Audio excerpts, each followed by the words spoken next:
So we're reviewing here for the cumulative final exam in calculus, and we have a problem in front of us that deals with related rates. And so it tells us that assume x and y are both functions of t. We're going to evaluate dy dt if 4x cubed minus 6xy squared plus 3y squared equals 228, and dx dt equals 3 when x is -3 and y is 4. Okay, so we want to go through and we want to take the derivative of both sides of this equation. We have x and y on both sides of the equation, so we want to use implicit differentiation. But it told us that x and y are functions of t. And so whenever we take the derivative of x, it's a function of t, so we're going to have to tack on the dx dt. Whenever we take the derivative of y, we have to tack on that dy dt. Okay, so looking at the first term in that equation on the left-hand side, 4x cubed, that's not too bad to take the derivative. So taking the derivative of 4x cubed gives us 12x squared. And now we're going to write dx dt. Plus, or actually minus. So looking at that second term on the left-hand side, I noticed that I have two functions. Maybe think of -6x as one and y squared as the other. And so we're going to need to use that product rule there. So looking at the product of -6x, that gives us -6 dx dt times y squared plus -6x times the derivative of y squared. So the derivative of y squared is 2y. And we have to tack on that dy dt. Plus, so taking the derivative of 3y squared, we get 6y, and again, dy dt, equals the derivative of a constant is 0. So it wants us to solve for dy dt. So we want all the terms that have this dy dt on one side of the equation and anything else that doesn't have that dy dt on the other side of the equation. And we're going to factor out the dy dt with the two terms that have it. So if I pull that dy dt out of those two terms,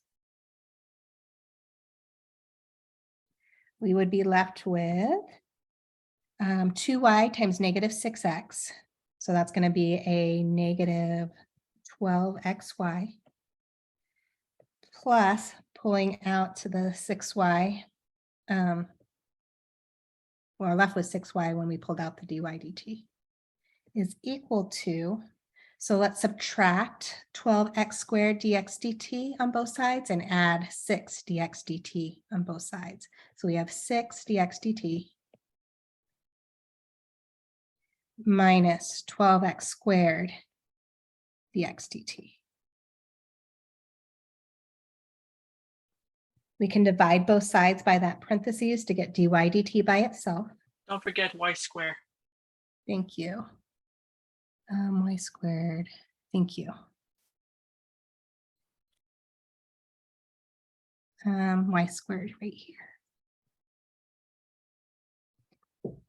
So if we just divide by that, we have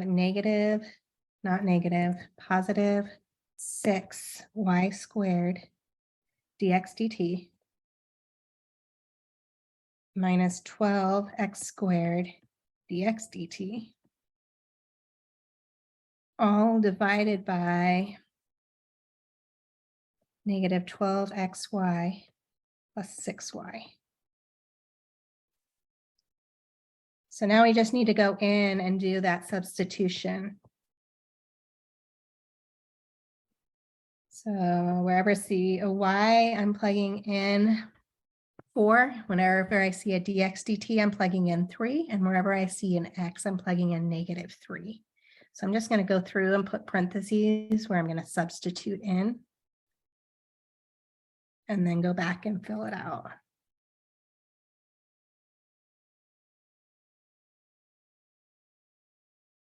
Okay. So let's just go first and plug in wherever we see dx dt. We're plugging in 3. Wherever we saw a x, we're plugging in -3.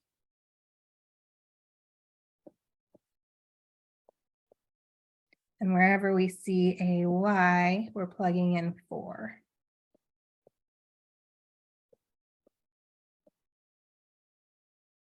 Okay, so using order of operations, exponents come first.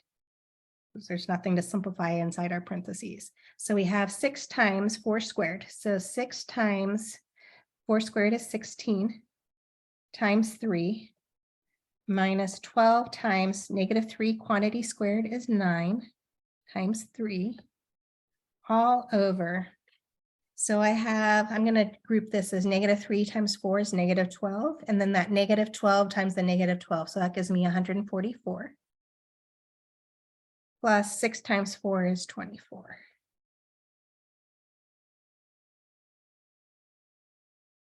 So simplifying some more, I have 6 times 3. I know that's 18, and 18 times the 16 gives me 288. I know 9 times 3 is 27, so that 27 times the 12, that's so minus 324. All over 144 plus 24 is 168. Okay, so 288 minus 324. So -324 plus 288, that gives us -36 all over 168.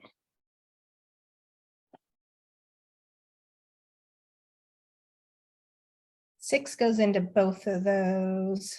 6 goes into 168 28 times, so we're going to be able to reduce this a couple times. So 6 goes into -36, -6 times, all over 28. Those are both reducible by 2. And so we would get back -3 all over 14. So you guys should be able to go through and graph a function using calculus. So finding where a function is increasing, where a function is decreasing, concavity, x and y intercepts, any asymptotes, vertical or horizontal. So looking at the following function, we have y is equal to 7x squared minus 7 all over x cubed. And so I can see right here that we have a vertical asymptote. So recall we have vertical asymptotes, what's values which set our denominator equals 0, but not also our numerator. So notice at x equals 0, it's undefined. And it doesn't set our numerator equal to 0. So x equals 0 is a vertical asymptote.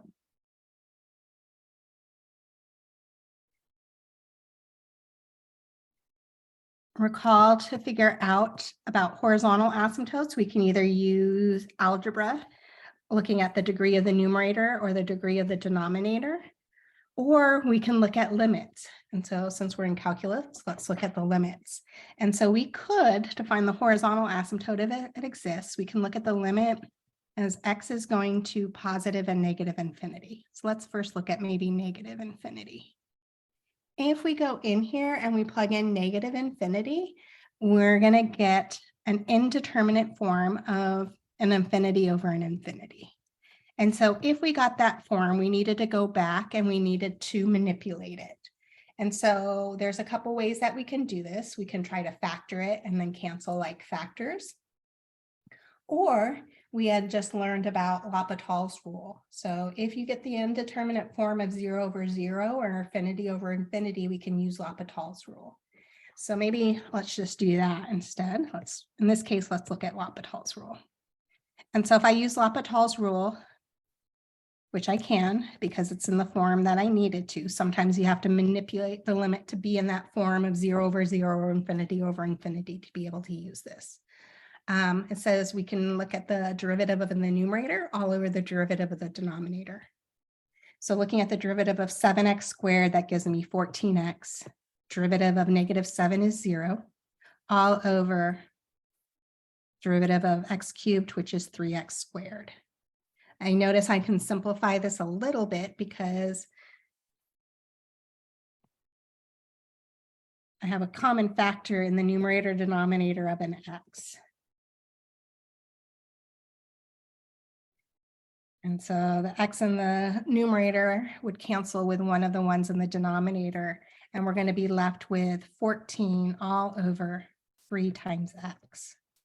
And so when we go in and we do our direct substitution, we're getting 14 over 3 times infinity, which is infinity. And so if we had a number that was over infinity, this is negative infinity, recall that that value goes to 0. So I can see that we have a horizontal asymptote as we're going to negative infinity. Our graph is heading to 0. I'm going to show it a little different way, just so you can remember. So another way that we could have done that if we got infinity over infinity, remember we could look at dividing every single term by the variable raised to the highest power that's in the denominator. So it's like multiplying by a fancy 1. So if I did that, I would be dividing every single term by x cubed. So I have 7x squared over x cubed minus 7 over x cubed, all divided by x cubed over x cubed. So we have the limit as x is going to infinity of 7 over x minus 7 over x cubed all over 1.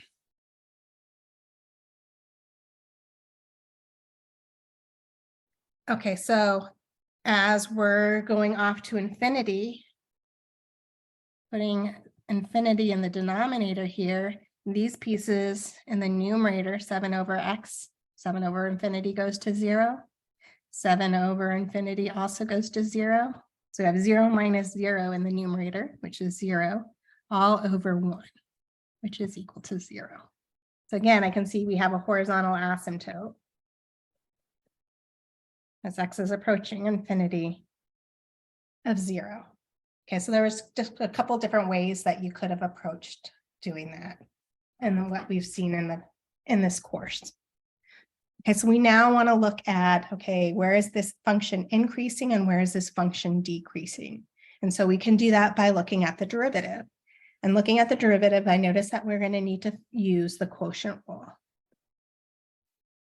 So I'm looking at the derivative of my numerator. So derivative of 7x squared minus 7 gives us 14x times our denominator, x cubed, minus my numerator, 7x squared minus 7, times the derivative of my denominator, which is 3x squared, all over the denominator quantity squared. So x cubed quantity squared is x to the 6th power.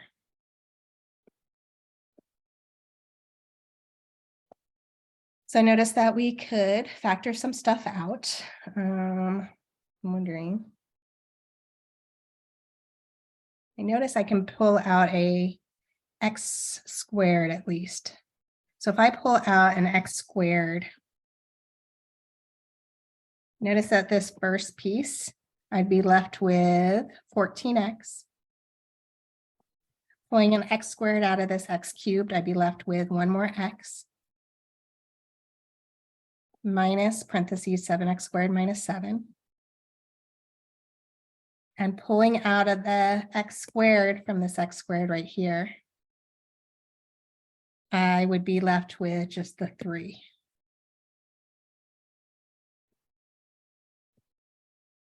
All over x to the 6. So let's simplify some more.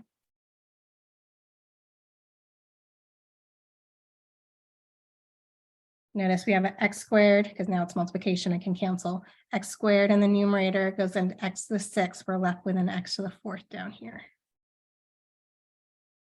So So this is equal to 14, x times x is x squared. Well, let's distribute a -3 to each one of these terms in here. So -3 times 7x squared gives us minus 21x squared. -3 times a -7 gives us a plus 21 all over x to the 4th. Common like terms in that numerator, 14x squared minus 21x squared, that's a -7x squared. Plus 21 all over x to the 4th.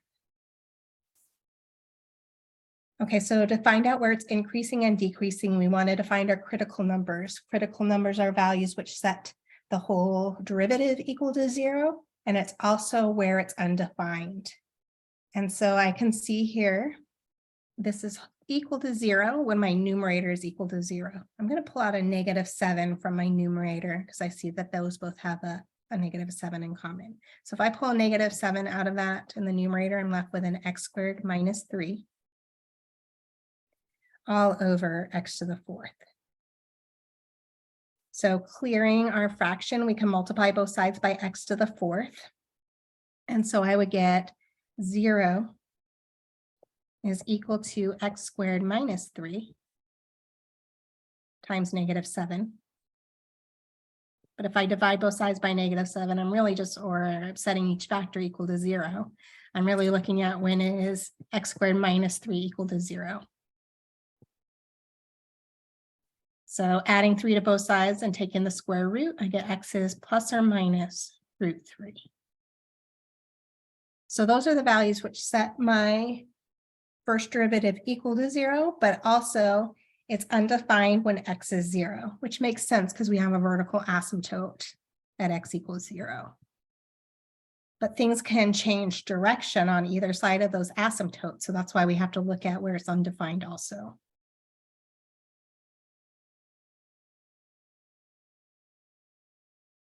So let's go and plug in our critical numbers on the number line, and then we're testing values on each side of a critical number. So something less than -√3. Well, -√4 is smaller, which is -2. So maybe let's try -2. So if I look at y prime of -2, I'm curious, is that going to be a positive number or a negative number? Let me think about this. So if I take -2 and I square it, that's +4. 4 minus 3 is 1. 1 times my -7 is negative in the numerator. All over, if I take -2 and raise it to an even power, that's positive. So I have a negative over a positive, which is less than 0. So I know it's decreasing until I hit -√3. So let's look at 1. So when x is, or -1. So let's look at -1. So if we plug in -1 into the derivative, we're curious, is that a positive or a negative value? Is it increasing or decreasing from -√3 to 0? So plugging it in, we get -1 squared is +1. 1 times -7 is -7 plus 21. So I get a positive number in my numerator. All over -1 to the 4th power is positive.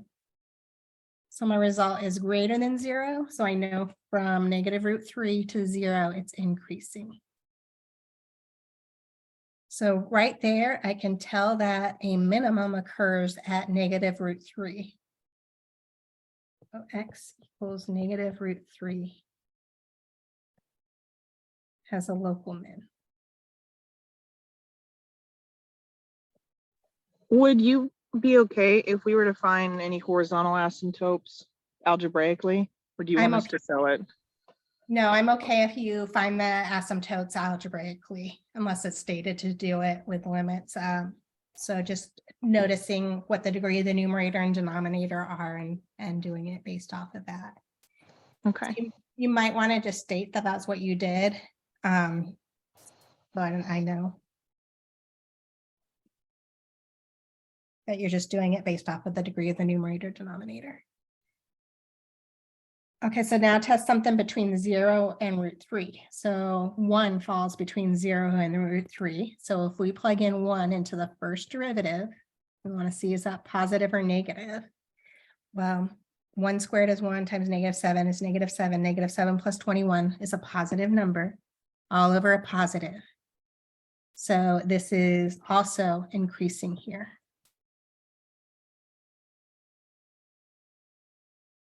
And then something bigger than √3. So how about 2?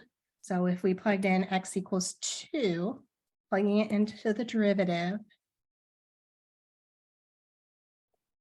we have 2 squared is 4, 4 times -7 is a -28, -28 plus 21 is a negative number. So I have a negative, and then all over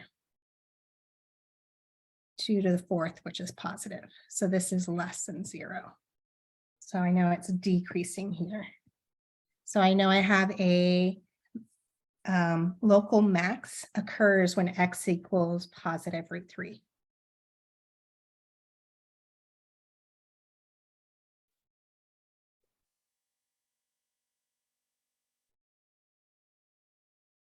So we could figure out what those values are by plugging those values back into our original function to figure out what those points are. And so if we look at y of negative √3,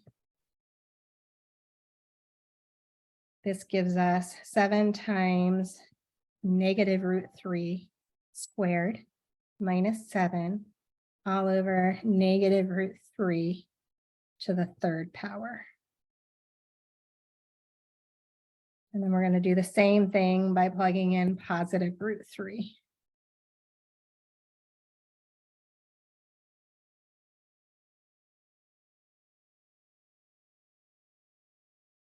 So 7 times positive √3 quantity squared minus 7 all over √3 cubed. Okay, so I know my numerator. I got negative √3 squared is positive 3. 3 times 7. So this is going to give me 21 minus 7 all over negative √3 cubed. Which I'm just going to leave like that for now. So 21 minus 7, so that's 14. Let's figure out what 14 divided by.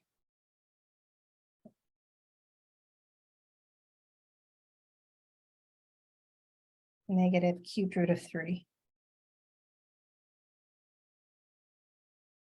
Cubed.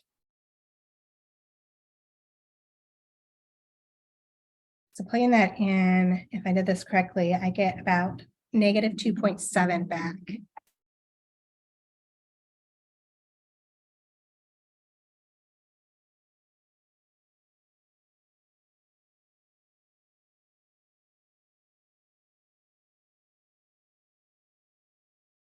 So let's maybe just plot that point so we have it.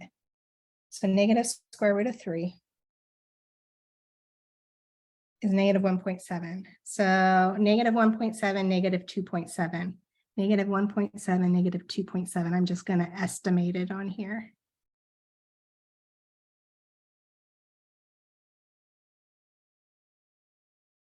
So we know that's a min. If we plugged in positive √3, we got √3 squared is 3 times 7 is 21, minus 7 is 14. Again, all over now positive √3 cubed,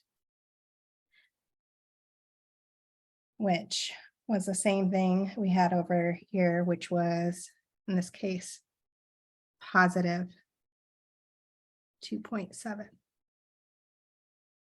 Okay, so our local max is at √3, positive 2.7. About 1.7 and 2.7 is our max. So a couple other things we need to find. We need to find intercepts. Well, if we plug in 0 for x, notice it's undefined, which makes sense because that's where our vertical asymptotes are. We can't cross a vertical asymptote. if I'm looking at my x-intercepts, I'm looking at when is my numerator equal to 0? And I can factor out a 7 and I would get x squared minus 1 left in my numerator. I notice that's a difference of squares, so I can factor it as x minus 1, x plus 1. So I notice I have x-intercepts at 1, 0 and negative 1, 0.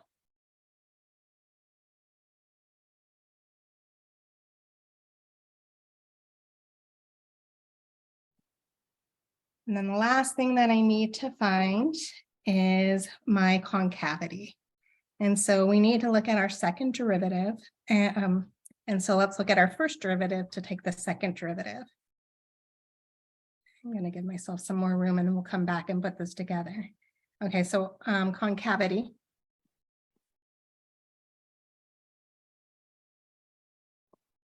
We have our first derivative was this negative 7x squared plus 21 all over x to the 4th.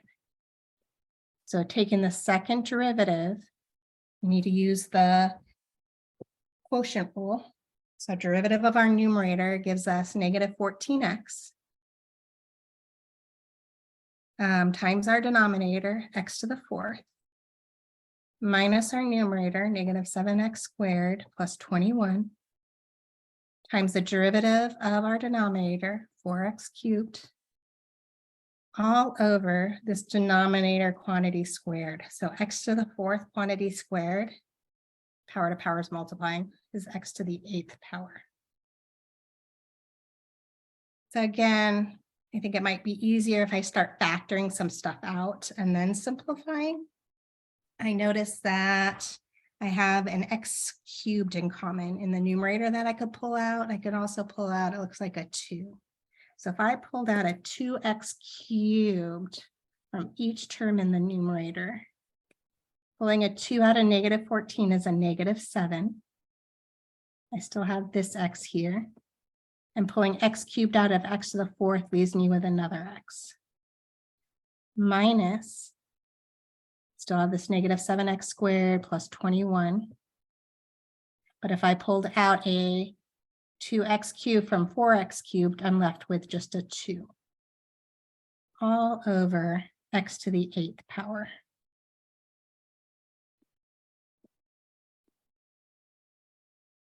So x cubed goes into itself once, and it goes into x to the 8th, leaving us with x to the 5th.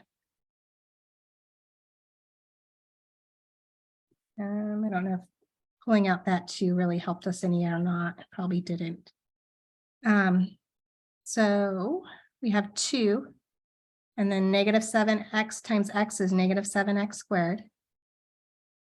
Let's distribute the negative 2 in here to each term, negative 7x squared. So negative 2 times negative 7x squared is positive 14x squared. And negative 2 times 21 is negative 42. All over x to the 5th. Combine like terms in the numerator inside that parentheses, negative 7x squared plus 14x squared is 7x squared minus 42 all over x to the 6th. Okay, so this is undefined at x equals 0. So that's one of our critical numbers. I thought it was x to the 5th. Yep, you're right, x to the 5th.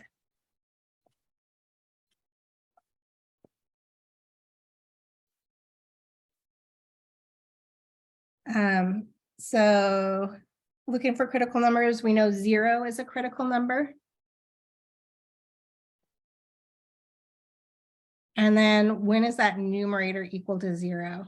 So if we looked at 0 is equal to, multiply both sides by the denominator, we still get 0 is equal to 2. Let's factor out a 7 in that numerator. Pulling out a 7 from 7x squared minus 42 gives us x squared minus 6. So 2 times 7, 14 never equals 0. But x squared minus 6 does equal 0. That's when We take the square root of both sides, we would get x is equal to plus or minus root 6.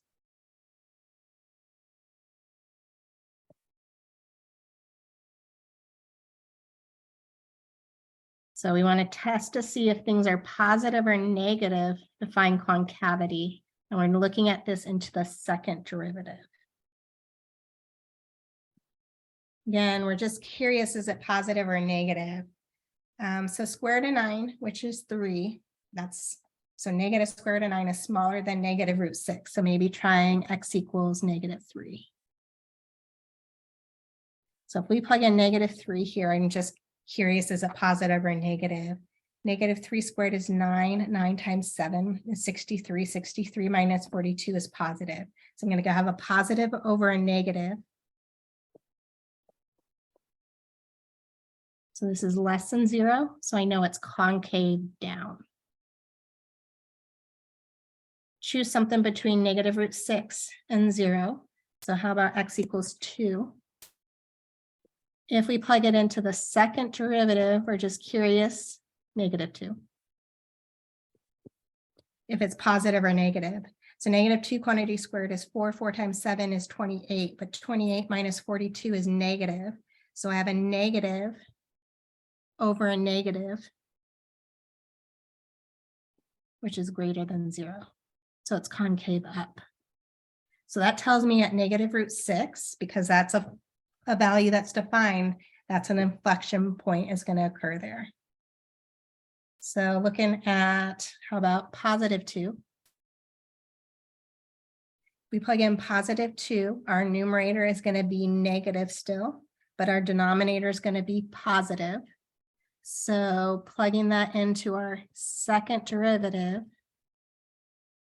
we have a negative over a positive, which is less than 0. So this is concave down. X equals 0 is undefined, so that's not an inflection point.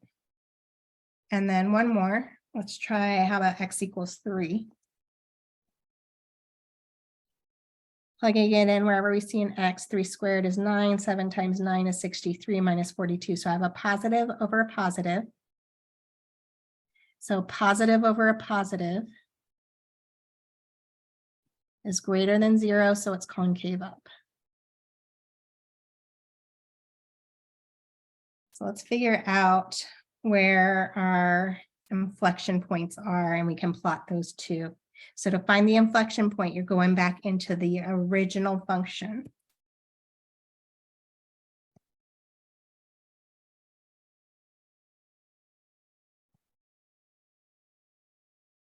And we're going to plug in negative root 3 into the original, which is not root 3, negative root 6.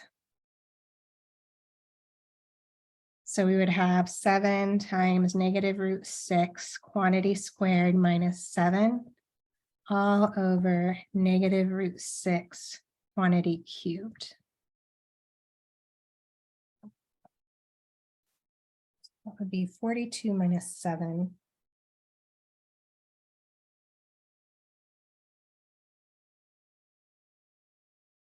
Which is 35 all over negative 6 root 3.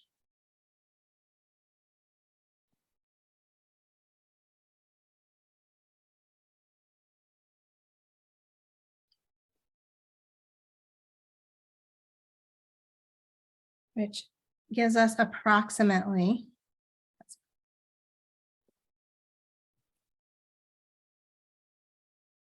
negative 2.4.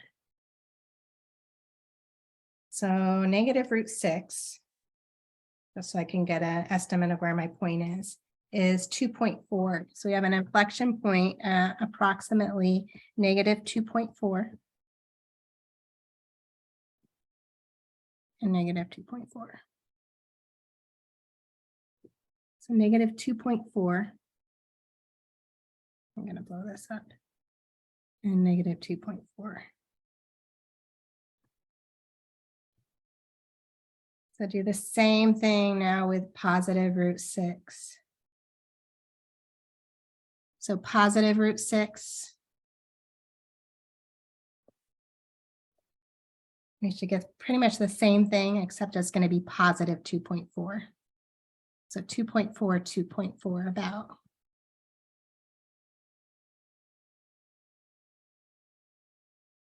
Let's put that in 2.4, 2.4.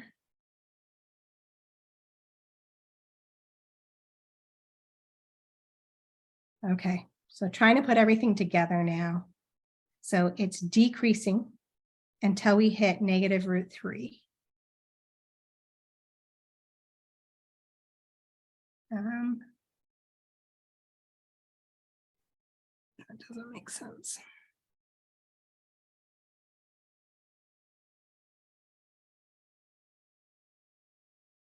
It's decreasing.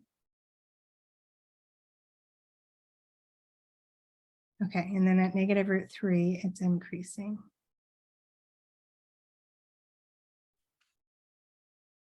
Hold on, let me look because something's off. Yeah, wouldn't 35 divided by I think I might have messed up the calculation. 35 over negative root 6 cubed.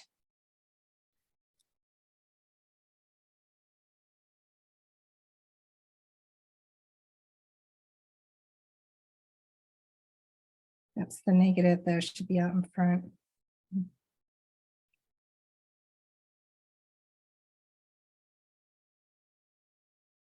We'll start over 35 divided by negative square root of 6 cubed. Yeah, I got negative 2.4. I'm not sure if I did the calculation wrong, but it gave me 25.96. And I have 2.38. Hold on, let me just pause for a second. Okay, it was because I had my point of my min in the wrong spot. So negative root 3 should be about negative 1.7, which is here. I know that it's decreasing until I get there. And I know that it is concave. I believe it's down. Concave down, decreasing.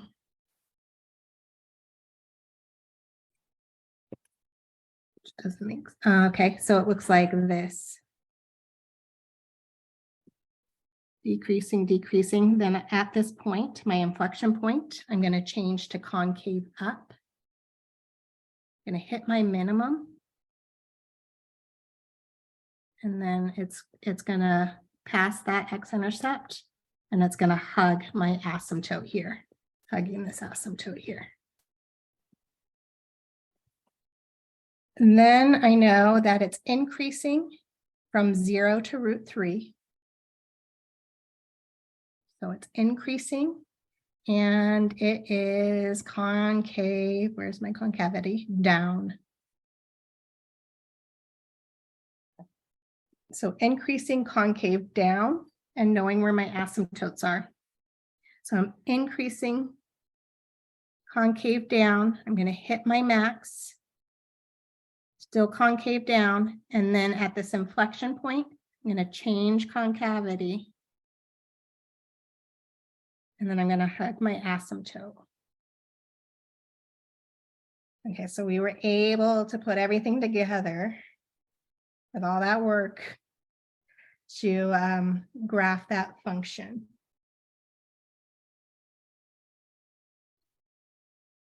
Okay, so looking at the answer in front of us, that's exactly the picture that we got. These red lines that they have, though, are asymptotes. That's a vertical asymptote at x equals 0. The graph never crosses it. And we have a horizontal line at y equals 0 asymptote. And it's okay to cross the horizontal asymptote, which it does cross.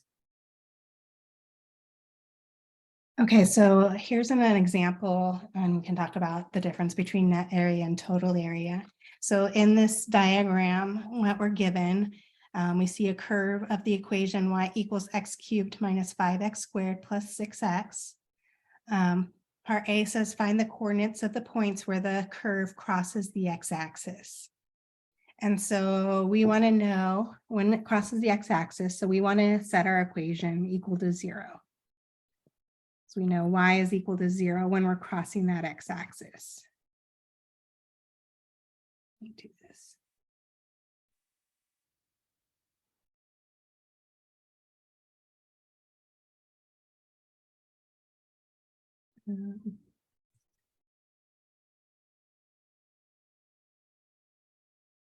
All right, let me just blow this up a different way so my pen is thicker. Okay, so let's look at when this is y is equal to 0. So we have 0 is equal to, I notice I'm going to factor in here. X cubed minus 5x squared plus 6x, I can factor on x. And so that would give us x times the quantity x squared minus 5x plus 6. So looking at this, I can factor further. And if I couldn't factor, I would use the quadratic formula on that quadratic piece. But there are two numbers that multiply to positive 6 and add to a negative 5. And that would be a negative 2 and a negative 3. So I can see my x-intercepts occur when x is 0, when x is 2, and when x is 3.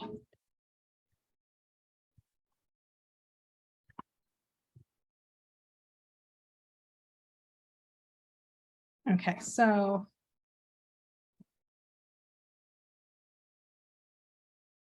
these points on here, and I don't know why what they're saying on problem B. It tells us what this is. Okay. So it wants us to find those x-intercepts, which we did. 0, 0. We found that to be 2, 0, and 3, 0. To find the total area, we have to take in consideration that part of this graph falls below the x-axis. And so when we integrate, we want to integrate the piece that's above the x-axis, which is from 0 to 2 of our function x cubed minus 5x squared plus 6x dx. Plus, we want to take the definite integral of the piece below the x-axis, but when we integrate that, we would get back a negative number. So we want to take the absolute value of the definite integral from 2 to 3 of our function, x cubed minus 5x squared plus 6x. If we were just finding the net area, we would just go through and take the straight integral from the bounds that we wanted from 0 to 3.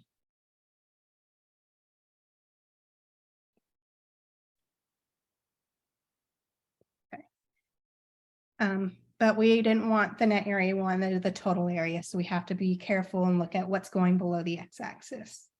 So let's go through and take the antiderivative of each piece. So antiderivative of x cubed is x to the 4th over 4 minus antiderivative of 5x squared is 5x cubed over 3 plus the antiderivative of 6x is 6x squared over 2.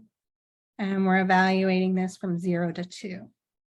Plus the absolute value, same antiderivative, x to the 4th over 4 minus 5x cubed over 3 plus 6x squared over 2. And we're evaluating this from 2 to 3, and then taking the absolute value of the whole thing. Plugging in the upper bound wherever we see an x.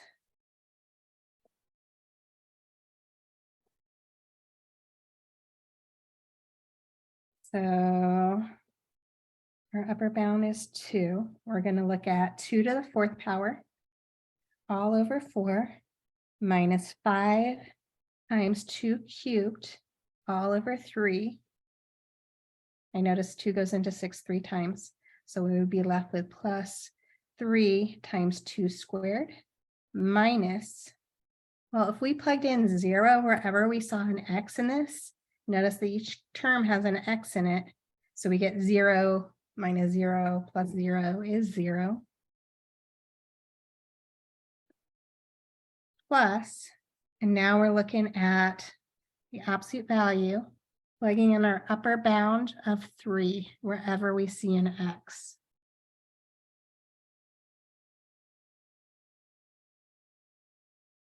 So we have 3 to the 4th all over 4 minus 5 times 3 cubed all over 3 plus, same thing here, 2 goes into 6 3 times.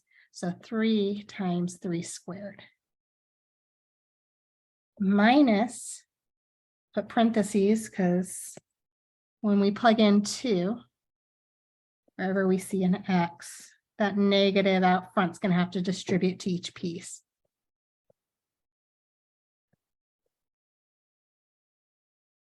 So plugging in 2 wherever we see an X, we have 2 to the 4th all over 4 minus 5 times 2 cubed all over 3 plus 3 times 2 squared. So 2 to the 4th, that's 16 all over 4. That's going to give me 4. Minus 2 cubed is 8. 8 times 5 is 40. So minus 40 over 3. Plus 2 squared is 4. 4 times 3 is 12. Minus 0. Plus the absolute value. So 3 to the 4th, that's 81 all over 4. Minus 3 cubed is 27. 27 times 5 out front. So this is minus 135 all over 3. Oh, which we can reduce, right? Technically, 3 goes into that 3 cubed twice. So that would be 3 squared is 9. 9 times negative 5 is negative 45. Let's just do that. So minus 45. 3 squared is 9 times 3. So that's 27. Minus parentheses. 2 to the 4th is 16. Divided by 4 is 4. Minus 2 cubed is 8. 8 times 5 is 40. 40 over 3. So minus 40 thirds. 2 squared is 4 times 3 is 12. And absolute value. So I'm going to combine integers. 4 plus 12. So that's 16 minus 40 thirds.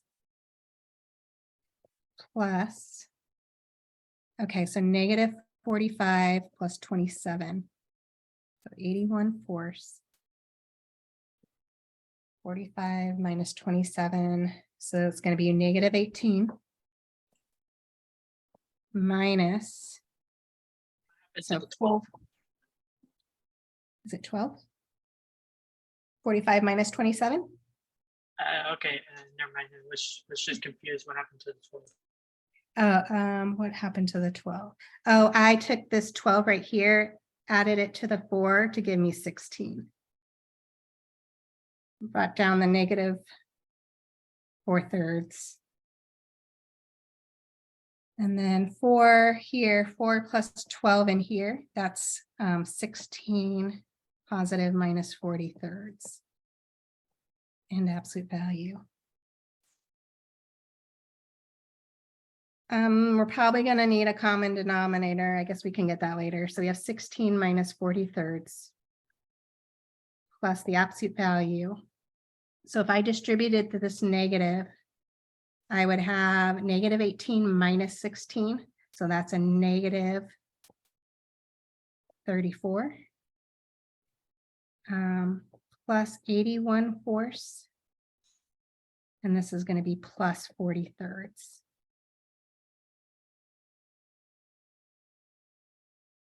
Yikes. So my common denominator is going to be 12. So if I got a common denominator, 16 times 12, let's just get everything with that. So 16 times 12, that gives me 192 over 12 minus, I need to get 12 in the denominator of 40 thirds. So multiply that by 4 over 4. That's going to give me 160 over 12. Plus the absolute value. 34 times 12 is, so I have a negative 408 over 12. Plus 81 fourths, multiply that by 3 over 3. 81 times 3 That's 243 over 12.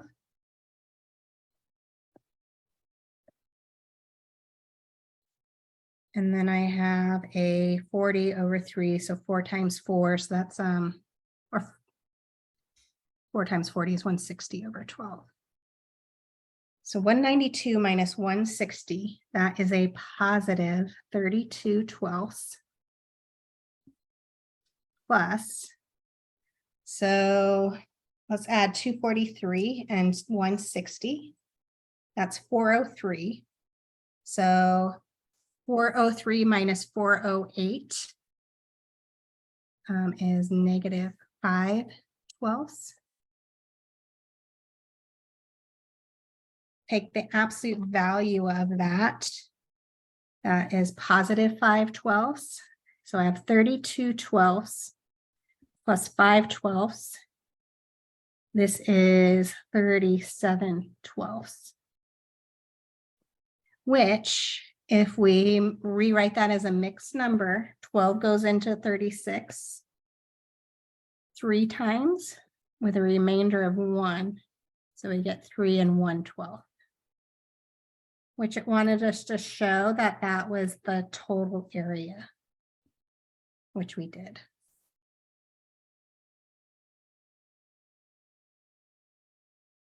Okay, so one more example. You should be able to tell if a function is continuous or not at a particular value.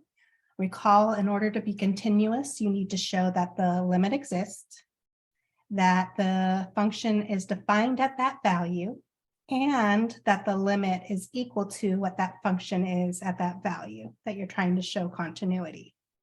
And so in this example in front of us, it says determine the value of c so that f of x is continuous on the entire line if f of x is equal to x squared, if x is less than or equal to 3, and c divided by x if x is greater than 3.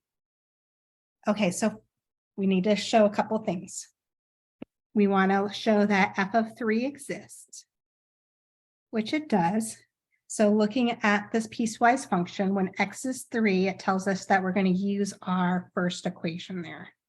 And so f of 3 would equal 3 squared, which is equal to 9. We want to look and show that the limit exists. And in order for the limit to exist at 3, the limit as x is approaching 3 on the left-hand side, which tells me I'm going to use the first equation. That gives me back 9.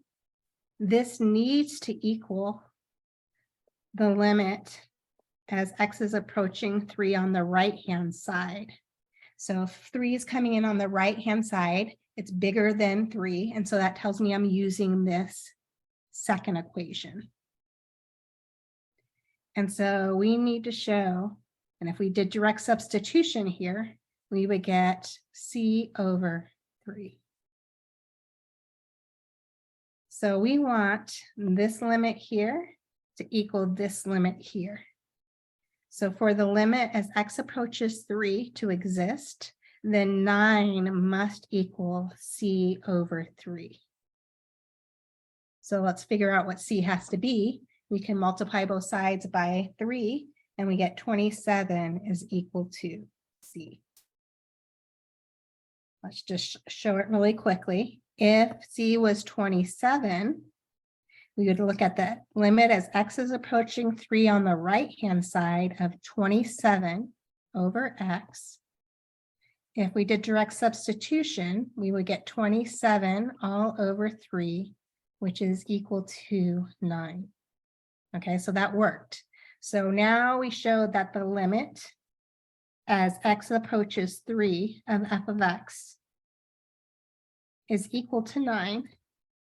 But notice that's the same thing as f of 3. So all 3 of those conditions held true when c is equal to 27. So c is 27, and then that function f of x would be continuous. At x equals 3.